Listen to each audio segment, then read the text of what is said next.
عقل مند ہمیشہ غم و فکر میں مبتلا رہتا ہے۔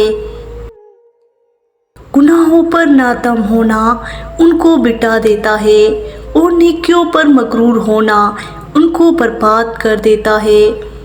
زیادہ قسمیں کھانے والا زیادہ جھوٹ بولتا ہے۔